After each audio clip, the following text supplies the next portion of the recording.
This is a companion piece to the story I told about Joseph Papp and the New York City theater scene. In the 50s, 60s, 70s, 80s, Joseph Papp was Mr. New York Theater. He started the New York Shakespeare Festival. He had the public theater downtown, which was basically considered the mother church of the artistic theater off-Broadway movement in New York City. And occasionally he took shows to Broadway. Hair was his production. But like I said, Joe Papp was Mr. Legitimate Theater in New York. And in the summer of 1970, wow, 50 years ago,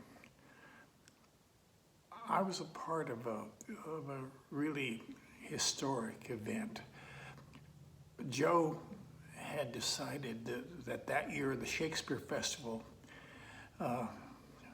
was going to do the War of the Roses, Henry VI, all three parts, and Richard III. And we were going to do it in repertory, which is, as you know, one show one night and one show, you just keep doing it. So all four plays over the course of the summer.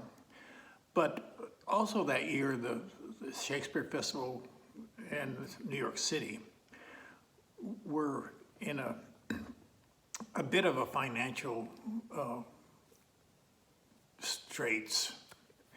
And so I think primarily as a publicity thing and as a way of generating more income and grants for them, Joe decided that on one night we were going to do all four plays, Henry VI, all three parts, and Richard III.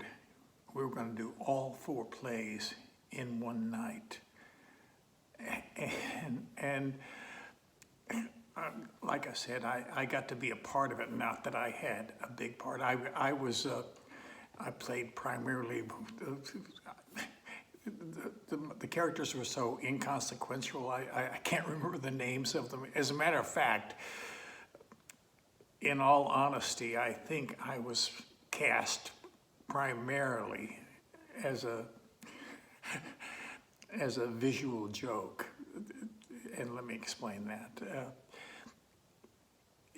In 1970, I used to be really, really skinny.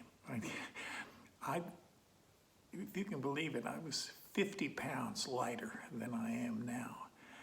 And my buddy Jeremy was a big chubby guy. And Stuart Vaughn, the director, decided as a visual joke that he would cast Jeremy and I, and he put us always in the scenes together. So there was always this big guy and this skinny guy, so looking back on it, I think we were sort of exploited in that way. But it was fun getting to be involved with an incredible production like that. And like I said, the Henry VI plays are not my favorite, but Richard III is really great. And people came from all over the world to see that production that night. We're at the Delacorte Theater, and they told me at 3 o'clock in the morning, it was completely sold out, of course. At 3 o'clock in the morning, there were still 300 or 400 people waiting outside in case anybody decided to leave. And Richard III actually didn't even start until like 6:30 in the morning. And I can remember when Donald Madden as Richard III came on and said, "Now is the winter of our discontent, made glorious summer by this son of York." There must have been 4 or 5 minutes of sustained applause. I think partly because people realized they were finally on the home stretch, and also they were finally getting to see a truly wonderful play. And Donald Madden was great as Richard III. So it was a pretty incredible thing. And the one final thing, when the show was over, as we were taking our curtain calls after all 4 plays, this marathon, I think it was like 9:30 in the morning by that time, and the cast of Hair came on stage and sang "Let the Sun Shine In." Pretty good way to end the evening.